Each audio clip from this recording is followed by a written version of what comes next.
Dans moins de 5 ans, l'énergie qui décidera de la puissance réelle des nations ne sera plus le pétrole. Elle ne sera même plus le gaz. Ce sera l'hydrogène vert. Et la question n'est plus de savoir si ce basculement va avoir lieu. La question est de savoir qui sera prêt, et qui regardera passer l'histoire. Aujourd'hui, l'Algérie se retrouve à un moment rare. Un moment où un pays peut soit sécuriser sa place dans le futur énergétique mondial, soit rester prisonnier d'un modèle qui appartient au passé. Avant d'aller plus loin, dis-moi quelque chose en commentaire. De quel pays regardes-tu cette vidéo? Algérie, France, Canada, Maroc, Belgique, Suisse, Afrique, Moyen-Orient. Je veux savoir jusqu'où ce sujet résonne. Parce que ce que tu vas découvrir ici ne concerne pas seulement l'Algérie. Il concerne l'équilibre énergétique du monde de demain. Pendant des décennies, l'Algérie a bâti sa puissance sur une équation simple: extraire, exporter, financer l'État. Une équation efficace, mais fragile. Une équation qui arrive aujourd'hui à saturation. Le monde change. Les marchés énergétiques se transforment. Les grandes puissances préparent l'après-pétrole. Et dans ce nouvel ordre mondial, une nouvelle molécule commence à remplacer l'or noir. Cette molécule, c'est l'hydrogène vert. La vraie question est donc la suivante. L'Algérie peut-elle devenir l'un des pays clés de cette nouvelle énergie? La réponse est oui. Mais à une condition, ne pas rater ce virage historique. Pourquoi le modèle énergétique actuel atteint ses limites? Pendant longtemps, le modèle énergétique algérien a été clair, lisible, efficace. Le pays extrait des hydrocarbures, les exporte, et utilise ses revenus pour financer son développement, ses infrastructures, sa stabilité sociale. Ce modèle a permis à l'Algérie de traverser des périodes difficiles. Il a donné au pays une place centrale en Afrique et en Méditerranée. Mais il a aussi créé une dépendance structurelle à une seule source de richesse. Aujourd'hui, cette dépendance devient un risque. Pourquoi? Parce que le monde entier est en train de changer les règles du jeu. Les grandes économies annoncent la neutralité carbone. Les investisseurs déplacent leurs capitaux. Les normes environnementales se durcissent. Les taxes carbone apparaissent. Dans ce contexte, rester uniquement un exportateur de pétrole et de gaz devient insuffisant. Non pas parce que ces ressources disparaissent, mais parce que leur valeur stratégique relative diminue. Un pays qui veut rester une puissance énergétique ne peut plus se contenter d'extraire. Il doit anticiper, diversifier, monter en gamme. C'est précisément ici que l'hydrogène vert entre en jeu. L'hydrogène vert, ce que c'est vraiment, et pourquoi il change tout. L'hydrogène vert n'est pas un nouveau pétrole. Il ne se trouve pas dans le sous-sol. Il ne s'extrait pas, il se fabrique.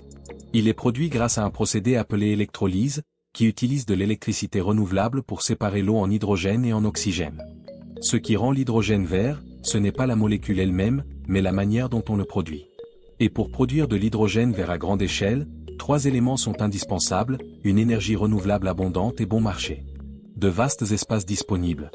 Une capacité industrielle lourde et maîtrisée. Très peu de pays réunissent ces 3 conditions en même temps. L'Algérie, elle, les réunit naturellement. Pourquoi l'Algérie a un avantage comparatif unique? Le premier avantage est évident, le soleil.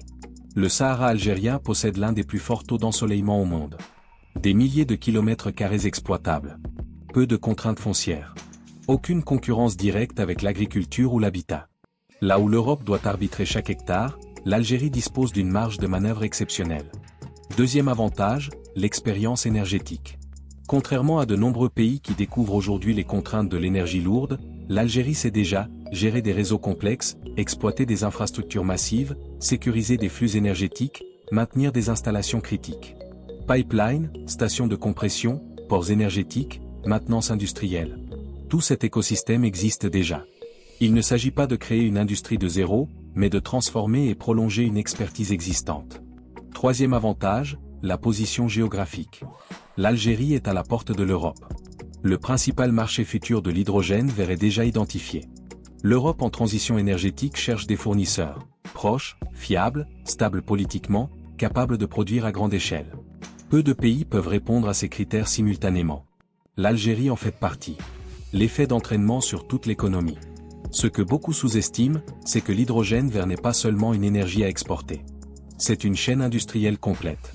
Produire de l'hydrogène vert implique des centrales solaires géantes, des électrolyseurs, des systèmes de stockage, des réseaux de transport, des ports adaptés, des centres de contrôle, de la recherche, de la formation. Chaque maillon crée de la valeur localement. Contrairement aux hydrocarbures bruts, l'hydrogène vert oblige à industrialiser sur place. Il crée, des emplois qualifiés, des besoins en ingénierie, des compétences nouvelles, une montée en gamme industrielle. À moyen terme, cela peut transformer profondément la structure de l'économie algérienne. Souveraineté, finances publiques et transformation interne. Aujourd'hui, l'Algérie importe une grande partie de ses équipements industriels avancés. Cela pèse sur la balance commerciale. Développer une filière hydrogène locale crée une demande interne pour l'ingénierie électrique, la maintenance industrielle, la fabrication de composants, la recherche appliquée. Progressivement, le pays peut remplacer l'importation par la production locale. Non pas par fermeture, mais par substitution productive. Mais l'hydrogène vert n'est pas seulement tourné vers l'export. Il peut aussi servir à décarboner des industries locales, engrais, sidérurgie, pétrochimie. Cela permet à ces secteurs de rester compétitifs sur les marchés internationaux soumis à des normes environnementales de plus en plus strictes. L'hydrogène vert comme levier géopolitique. Dans le monde qui se dessine, l'énergie n'est plus seulement une marchandise. Elle structure les alliances. Elle crée des dépendances. Elle redéfinit les rapports de force.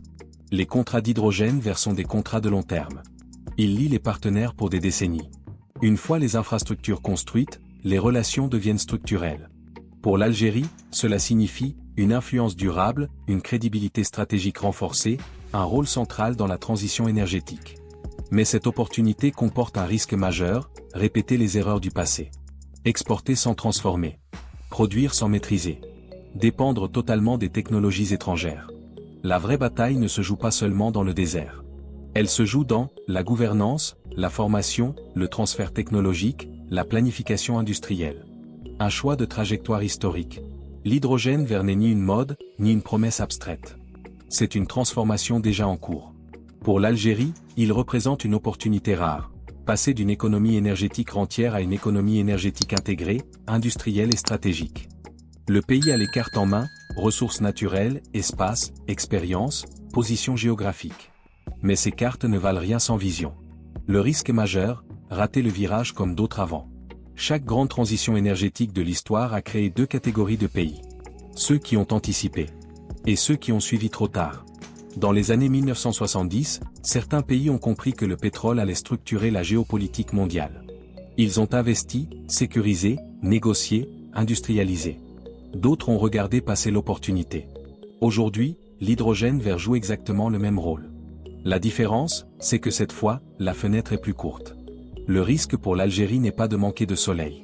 Le risque n'est pas de manquer d'espace. Le risque n'est même pas de manquer de partenaires. Le vrai risque, c'est de transformer l'hydrogène vert en simple slogan politique. D'annoncer sans structurer. De signer sans maîtriser. De produire sans contrôler la valeur. Si l'hydrogène vert se limite à des projets vitrines, s'il repose uniquement sur des technologies importées, s'il ne crée pas de tissu industriel local, alors l'avantage stratégique disparaît. L'Algérie doit éviter le piège du passé, être indispensable comme fournisseur, mais dépendante comme industrielle. La question de la maîtrise technologique. Un pays qui ne contrôle pas la technologie qu'il utilise reste vulnérable. C'est une règle universelle. Dans l'hydrogène vert, les éléments clés sont clairs. Électrolyseur, système de contrôle, stockage, sécurité, transport. Si tous ces éléments sont importés clés en main, alors la souveraineté reste partielle. L'enjeu pour l'Algérie n'est pas d'être autosuffisante immédiatement, mais de négocier intelligemment. Transfert de compétences. Formation locale. Partenariats industriels réels. Montée en gamme progressive. C'est ainsi que l'hydrogène vert peut devenir un levier de puissance.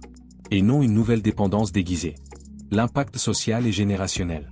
On parle souvent d'énergie en termes de milliards, de mégawatts, de contrats internationaux. Mais l'impact le plus profond est humain. Une filière hydrogène structurée, ce sont des milliers d'emplois qualifiés. Ingénieurs, techniciens, spécialistes en automatisation, experts en sécurité industrielle, chercheurs, formateurs. C'est aussi une opportunité pour une génération entière de jeunes Algériens. Une génération qui ne veut plus seulement consommer l'énergie, mais la produire, la maîtriser, l'optimiser. Le Sahara, souvent perçu comme un espace lointain, peut devenir un laboratoire industriel du futur. Non pas une périphérie, mais un centre stratégique. L'Algérie dans la nouvelle carte énergétique mondiale. Le monde de demain ne sera pas dominé par ceux qui possèdent le plus de ressources, mais par ceux qui savent les transformer intelligemment. Dans cette nouvelle carte énergétique, l'Europe cherche des partenaires stables, l'Afrique cherche des leaders industriels, les marchés cherchent de la visibilité à long terme. L'Algérie peut occuper une place centrale. non pas comme un acteur du passé énergétique, mais comme un pilier du futur. Hydrogène vert, gaz, électricité renouvelable, expertise industrielle. Ce mix donne au pays une profondeur stratégique rare. Mais cette place ne sera jamais offerte. Elle doit être construite. Le moment où l'histoire se décide. L'hydrogène vert n'est ni une mode, ni un discours écologique de façade, ni une promesse lointaine.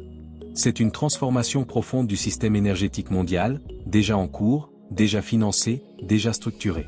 Pour l'Algérie, ce n'est pas seulement une opportunité économique. C'est un choix de trajectoire historique. Soit le pays anticipe, structure, maîtrise et s'impose. Soit il regarde le futur se construire sans lui. L'Algérie a le soleil. Elle a l'espace. Elle a l'expérience énergétique. Elle a la position géographique. Il ne manque qu'une chose, la capacité à transformer ses atouts en puissance durable. L'hydrogène vert peut permettre à l'Algérie de passer d'une économie dépendante des cycles, à une économie énergétique intégrée, souveraine et stratégique. Ce choix se joue maintenant. Pas dans 10 ans. Pas quand le marché sera saturé. Aujourd'hui, si tu veux continuer à comprendre les projets qui peuvent réellement transformer l'Algérie et sa place dans le monde, abonne-toi, active la cloche et dis-moi en commentaire de quel pays ou de quelle wilaya tu regardes cette vidéo. Je lis absolument tous les commentaires.